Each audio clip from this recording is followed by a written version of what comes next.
तो वो next membrane के अंदर, डेंड्राइट के अंदर, पोस्ट साइनेप्टिक मेम्ब्रेन के अंदर नर्व इंपल्स जनरेट करने का थ्रस्ट रखती हैं। तो सिंपली हम कहते हैं थ्रेशहोल्ड स्टिमुलस इज रिक्वायर्ड, जो कि नेक्स्ट मेम्ब्रेन में क्या करेगा, जो नर्व इंपल्स है उसको प्रोड्यूस करेगी। यहाँ पे 2015, 17 एंड 19 में एक क्वेश्चन आ चुका है, उस क्वेश्चन को हम जरा डिस्कस कर लेते हैं। हमारे पास ऑप्शन है alpha, beta, charlie and delta. Option क्या था जी, हमारे पास इन ऑप्शन में ये बातें मौजूद थी।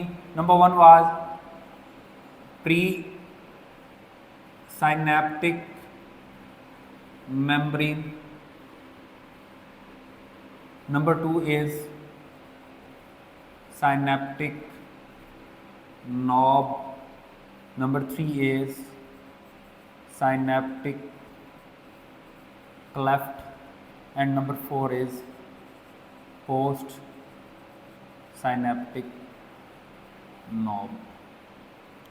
क्वेश्चन ये था, the receptors for neurotransmitter are present in, neurotransmitter को रिसीव करने के लिए जो रिसेप्टर्स होते हैं वो कहाँ पे मौजूद होते हैं।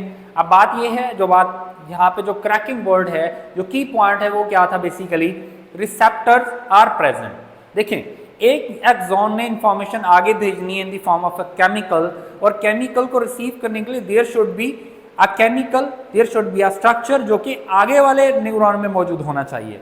यहाँ पे क्या है, यहाँ से केमिकल रिलीज कर दिए गए इनटू द साइनेप्टिक क्लेफ्ट, तो सिंपली रिसेप्टर्स को कहां पे होना चाहिए, to the next neuron. What does that mean, neuron which is post synaptic neuron, इसमें क्या होने चाहिए, रिसेप्टर होने चाहिए। तो ऑप्शन में आ जाते हैं pre synaptic membrane. Pre synaptic membrane में रिसेप्टर्स नहीं हो सकते, क्योंकि प्री साइनेप्टिक मेम्ब्रेन में न्यूरॉन्स हैं, न्यूरॉन्स जो है उसमें कैल्शियम ने न्यूरोट्रांसमीटर को डॉकिंग के लिए एक्टिवेट कर दिया। मैसेज जो केमिकल की फॉर्म में न्यूरोट्रांसमीटर की फॉर्म में ट्रांसपोर्ट होगा, उसके लिए रिसेप्टर्स आगे होने चाहिए। Synaptic knob, that is same thing, pre synaptic membrane, synaptic knob are same.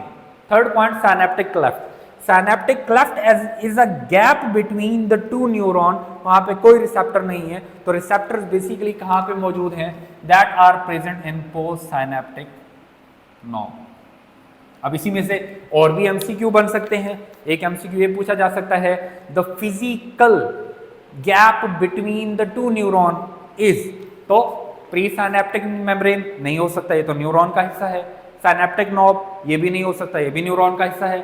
Synaptic cleft, that is a gap which is present between the two neuron. तो इसके लिए हम किस ऑप्शन पे चले जाएंगे, साइनेप्टिक नॉब पे चले जाएंगे।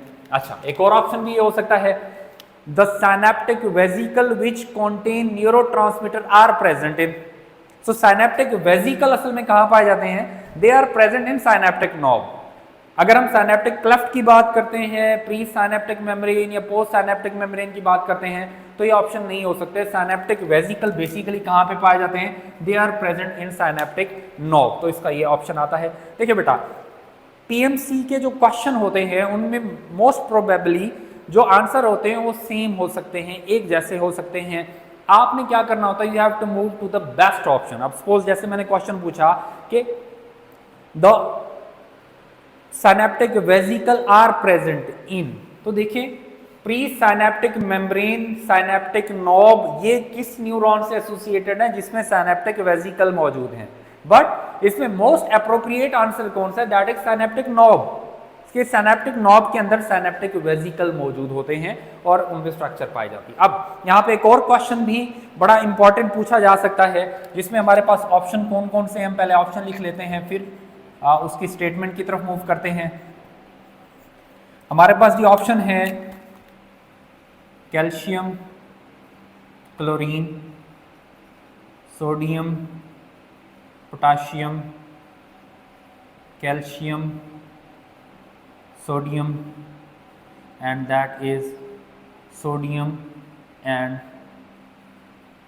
magnesium कर लें, राइट। क्वेश्चन ये है, which set of ions are very crucial for the transmission of nerve impulses from one neuron to the next neuron। अब देखें, हम नर्व इम्पल्स की ट्रांसमिशन में ये बात पढ़ते हैं कि सोडियम और potassium are very crucial, but यहाँ पे जो हम आर्टिकल पढ़ रहे हैं दैट इज साइनैप्स।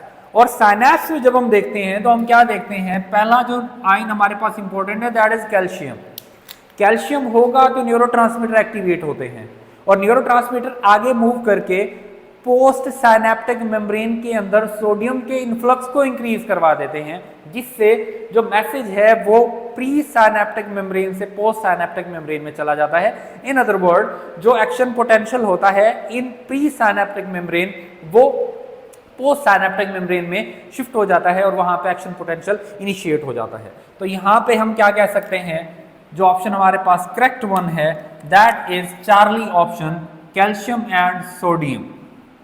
अच्छा, इस क्वेश्चन को मैं थोड़ा सा मॉडिफाई कर देता हूं।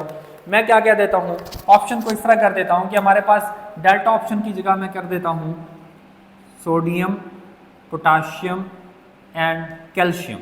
अब मैं ये कहता हूं कि which set of ions is crucial for the transmission of nerve impulse from receptor to the central nervous system. अब यहां पे कौन जरूरी है, यहां पे तीनों इंपॉर्टेंट है, सोडियम भी, पोटाशियम भी, कैल्शियम भी। तो आपको क्या करना होगा, आपको बेसिकली क्वेश्चन को क्रैक करना होगा, क्वेश्चन के कॉन्सेप्ट को, उसके थीम को समझना होगा कि क्वेश्चन के अंदर वो पूछना क्या चाह रहा है। अब हम वापस आते हैं अपने पॉइंट की तरफ। रिसेप्टर्स ने मैसेज रिसीव कर लिया और रिसेप्टर्स ने क्या करना है, they have to increase the influx of sodium. Sodium का इनफ्लक्स इंक्रीज होगा तो आप जानते हैं जो इसका इलेक्ट्रिकल पोटेंशियल है जो कि इस टाइम -70 मिली वोल्ट है, it will be shifted from that to +50 millivolt, और जो मेम्ब्रेन होती है वो किसकी तरफ शिफ्ट हो जाएगी, that will be in a conduction. अब यहाँ पे एक और क्वेश्चन बन सकता है, बड़ा इंपॉर्टेंट क्वेश्चन जो कि अक्सर पूछा भी जा सकता है, alpha, beta, charlie and delta. हमारे पास ऑप्शन क्या क्या है, हम ऑप्शन ले लेते हैं। पहला ऑप्शन ले लेते हैं इनफ्लक्स ऑफ कैल्शियम, दूसरा ऑप्शन ले लेते हैं इनफ्लक्स ऑफ पोटाशियम, तीसरा ऑप्शन ले लेते हैं हम इनफ्लक्स ऑफ सोडियम, और चौथा ऑप्शन ले लेते हैं इफ्लक्स ऑफ सोडियम। देखिए क्वेश्चन क्या बन सकता है, क्वेश्चन ये बन सकता है the resting membrane potential of postsynaptic membrane is shifted to action membrane potential due to। इनमें से कौन सी ऐसी एक्टिविटी है जिसकी वजह से जो रेस्टिंग मेम्ब्रेन पोटेंशियल होता है वो शिफ्ट हो जाता है to the action membrane potential. तो हमारे पास कौन सा ऑप्शन है, that is Charlie option which is correct one, कि सोडियम इन्फ्लक्स होगा और सोडियम इन्फ्लक्स के बाद हमारे पास क्या होगा, बेसिकली जो उसका रेस्टिंग मेम्ब्रेन पोटेंशियल है वो शिफ्ट हो जाता है to the action membrane potential. अब इस सारे सिनेरियो के अंदर जो मोस्ट इंपॉर्टेंट चीज है जिसको हमने अभी डिस्कस करना है that is neurotransmitters. What are neurotransmitters? बेटा न्यूरोट्रांसमीटर्स वो सब्सटेंसेस हैं, वो मटेरियल हैं, वो केमिकल्स हैं जो कि क्या करते हैं, इन साइनैप्स एक एक्सोन से या प्री साइनेप्टिक मेम्ब्रेन से एक्शन मेम्ब्रेन पोटेंशियल के लिए जो मैसेज है जो कि नेक्स्ट मेम्ब्रेन में एक्शन मेम्ब्रेन पोटेंशियल में डेवलप होना है उसको ट्रांसपोर्ट करते हैं। There are two major type of neurotransmitter, दो कैटेगरीज में इनको डिवाइड कर दिया गया। पहली कैटेगरी हमारे पास these are known as excitatory neurotransmitters, और सेकंड है हमारे पास inhibitory neurotransmitter। As per name excitatory क्या होगा, ये नेक्स्ट मेम्ब्रेन के अंदर which is post synaptic membrane, उसके अंदर रेस्टिंग मेम्ब्रेन पोटेंशियल को शिफ्ट कर देते हैं to the action membrane potential. In other word इसको मैं थोड़ा सा इस तरह देख लेता हूं कि एक्साइटेटरी जो न्यूरोट्रांसमीटर होते हैं ये बेसिकली परमिएबिलिटी बढ़ा देते हैं इस मेम्ब्रेन की फॉर द सोडियम। ये क्या कर देते हैं, they increase the influx of sodium, और जब सोडियम का इन्फ्लक्स इंक्रीज होगा तो डेफिनेटली हमने ये पॉइंट ऑलरेडी डिस्कस किया कि जो रेस्टिंग मेम्ब्रेन पोटेंशियल होता है वो शिफ्ट हो जाता है to the action membrane potential. दूसरी तरफ हम आते हैं कि जो इनहिबिटरी होते हैं ये क्या करते हैं, ये सबसे पहले सोडियम के इन्फ्लक्स को रोक देंगे। जब सोडियम का इन्फ्लक्स रुक जाएगा तो ये इंक्रीज कर देते हैं किसका, क्लोरीन का इन्फ्लक्स, और जब क्लोरीन का इन्फ्लक्स बढ़ जाता है तो जो एक्शन मेम्ब्रेन पोटेंशियल होता है वो बेसिकली डेवलप नहीं हो पाता और जो नर्व होता है वो हाइपरपोलराइजेशन स्टेट में चला जाता है और कंडक्शन रुक जाती है। अब थोड़ी सी एग्जांपल हम देख लेते हैं एक्साइटेटरी न्यूरोट्रांसमीटर की और इनहिबिटरी न्यूरोट्रांसमीटर की। हमारी चारों बोर्ड्स की बुक हम बात कर लें, फेडरल की बात कर लें, पंजाब की बात कर लें, केपीके की बात कर लें और बलोचिस्तान की बात कर लें, इन सब के अंदर जो एग्जांपल आई हैं हम उनको जरा कोट करने लगे हैं। पहले एग्जांपल जो हमारे पास न्यूरोट्रांसमीटर की आती है एक्साइटेटरी न्यूरोट्रांसमीटर की, हम जरा साइड पे चले जाते हैं। पहले हम एक्साइटेटरी न्यूरोट्रांसमीटर देख लेते हैं। याद रखिएगा बेटा, जो न्यूरोट्रांसमीटर पेरिफेरल नर्वस सिस्टम में होंगे they will be different from the central nervous system. जो सेंट्रल नर्वस सिस्टम के अंदर और तरह के होते हैं और पेरिफेरल नर्वस सिस्टम के अंदर और तरह के होते हैं। एक्साइटेटरी न्यूरोट्रांसमीटर के अंदर जो पेरिफेरल नर्वस सिस्टम के अंदर हमारे पास न्यूरोट्रांसमीटर आता है that is common in mostly all of the organism, और वो कौन सा है? That is acetylcholine. हम बात करें पेरिफेरल नर्वस सिस्टम का, out of central nervous system. आप सेंट्रल नर्वस सिस्टम के बारे में जानते हैं, that consist of brain and spinal cord. Out of brain and spinal cord जो हमारा न्यूरोट्रांसमीटर है दैट इज एसिटाइलकोलिन, और इसके रिलेटेड बहुत सारे क्वेश्चन आ चुके हैं एमसीक्यू के तौर पर पीएमसी के अंदर कि एक स्टेटमेंट इस तरह आती है, the major neurotransmitter which is excitatory present in peripheral nervous system. एक इस तरह का क्वेश्चन आता है। दूसरा क्वेश्चन आ जाता है the major neurotransmitter which is present outside of the central nervous system. एक रेफरेंस के साथ आ रहा है पेरिफेरल नर्वस सिस्टम और दूसरा रेफरेंस के साथ आ रहा है central nervous system. Central nervous system के बाहर या पेरिफेरल नर्वस सिस्टम के अंदर, that is same one, that is acetylcholine. इसी तरह अगर हम बात कर लेते हैं किनकी, सेंट्रल नर्वस सिस्टम के अंदर, कि हमारे ब्रेन के अंदर किस तरह के होते हैं, तो उनकी एग्जांपल में कौन कौन सी आती हैं, तो हम जानते हैं कुछ हमारे पास हार्मोन है which is known as serotonin, second one is dopamine, third one is आप बुक में आपने पढ़ा होगा एपिनेफ्राइन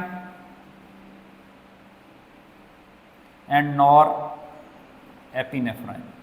बेटा याद रखिएगा, अब वो आपको कंफ्यूज करने के लिए एपिनेफ्राइन और नॉर एपिनेफ्राइन का सेकंड नेम भी यूज कर सकता है। एपिनेफ्राइन के लिए हम टर्म यूज करते हैं एड्रीनालाइन। एड्रीनालाइन आपने कहाँ पढ़ा? आपने पढ़ा एड्रिनल ग्लैंड के अंदर। और एपिनेफ्राइन के लिए भी हम सेकंड टर्म यूज कर सकते हैं, that is known as noradrenaline. तो ये इस तरह के टर्म यूज करके आपको कंफ्यूज कर सकता है, तो इसके लिए आपने कंफ्यूज नहीं होना। These are the excitatory neurotransmitter which are present in central nervous system and peripheral nervous system. इसी तरह हम दूसरी टाइप ऑफ न्यूरोट्रांसमीटर की एग्जांपल देख लेते हैं। हमारे पास कौन से हैं? इनहिबिटरी न्यूरोट्रांसमीटर्स हैं। इनहिबिटरी न्यूरोट्रांसमीटर्स कहाँ पे पाए जाते हैं? ये भी सेंट्रल नर्वस सिस्टम के अंदर, और कहाँ पाए जाते हैं? पेरिफेरल नर्वस सिस्टम के अंदर। इनका फंक्शन क्या है? इनका फंक्शन है जो एक्शन मेम्ब्रेन पोटेंशियल आ रहा है from the post synaptic membrane, ये उसकी ट्रांसमिशन को रोक देते हैं, और जो पोस्ट साइनेप्टिक मेम्ब्रेन होती है उसमें जो एक्शन पोटेंशियल डेवलप होना होता है इसको रोक देते हैं। किस तरह रोकते हैं उसका फिनोमिना ऑलरेडी हम डिस्कस कर चुके हैं कि ये सोडियम इन्फ्लक्स को रिड्यूस करके क्लोरीन इन्फ्लक्स को इंक्रीज कर देते हैं, जिसकी वजह से जो मेम्ब्रेन होता है वो चला जाता है टू द हाइपरपोलराइजेशन, जिसकी वजह से एक्शन मेम्ब्रेन पोटेंशियल डेवलप नहीं हो पाता। अब इसमें कौन कौन सी एग्जांपल आ सकती हैं? हमारे पास पहली एग्जांपल जो आती है दैट इज गैबा। गैबा की फुल फॉर्म क्या होती है? That is gamma amino butyric acid. Second example हमारे पास आती है दैट इज ग्लाइसिन, और थर्ड एग्जांपल हमारे पास आती है एंडोर्फिन। अब थोड़ा सा आपको फिनोमिना मैं बता देता हूं। आपने एंडोर्फिन के बारे में पढ़ा in coordination and control, that is a pain killer. यहां से आपको ये फिनोमिना जरा क्लियर होगा आपके जो पेन किलर्स होते हैं मोस्टली उनके अंदर भी क्या होता है, बीटा एंडोर्फिन यूज होता है और हमारा ब्रेन इस बीटा एंडोर्फिन को प्रोड्यूस करता है। अब देखें हमारी बॉडी के अंदर जहां पे भी पेन होता है वो नर्व इंपल्स के थ्रू हमारे ब्रेन को भेजा जाता है और हमारी पेन परसेप्शन होती है हमारे ब्रेन के अंदर।